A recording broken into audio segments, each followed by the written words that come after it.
Sikap pedangdut Ayu Ting Ting melaporkan sang haters berinisial KD demi membela anak, berujung masalah lagi. Keluarga KD tak terima dan akan melaporkan balik. Sikap ayah Rozak jadi pemicu. Masalah Ayu Ting Ting dengan hatersnya berinisial KD sepertinya akan memanas. Terakhir beredar kabar jika sang pedangdut akan dilaporkan balik. Seperti diketahui, KD yang bernama lengkap Kartika Damayanti ini dilaporkan atas kasus penghinaan oleh Ayu Ting Ting. Kini keluarga KD si pemilik akun haters ini siap melaporkan balik Ayu Ting Ting ke Polda Jatim pada Senin, tanggal 6 September tahun 2021. Dalam video yang diunggah di kanal YouTube Cumi Cumi, Sabtu, tanggal 4 September tahun 2021, kuasa hukum KD, Bambang Wahyu Widodo menyebut mereka yang akan dilaporkan adalah orang tua Ayu Ting Ting, Abdul Rozak dan Umi Kalsum.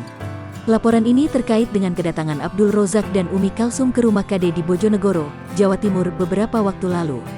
Rencana kita akan melaporkan ke Polda Jatim besok Senin, kata Bambang Wahyu Widodo. Dari DPW Jatim untuk memberikan pendampingan hukum terhadap orang tua dari KD, sambungnya. Alasan laporkan Ayu Ting Ting, keluarga KD merasa diancam ayah Rozak. Bambang Wahyu Widodo akan melaporkan Umi Kalsum dan Abdul Rozak karena diduga telah melakukan pelecehan, penistaan, dan intimidasi kepada keluarga KD, orang tua dari KD yang mengalami peristiwa penistaan, pelecehan, dan juga intimidasi, serta ancaman dari saudara AR dan saudari UK, ibunya. Lebih lanjut, Bambang Wahyu Widodo menyebutkan kalau Umi Kalsum dan Abdul Rozak juga sempat melontarkan ancaman. Mereka mengancam akan menahan anak dan orang tua KD jika tak kunjung pulang ke Indonesia. Bahkan orang tua Ayu Ting Ting disebut mengancam dengan memenjarakan orang tua atau anak KD sebagai jaminan.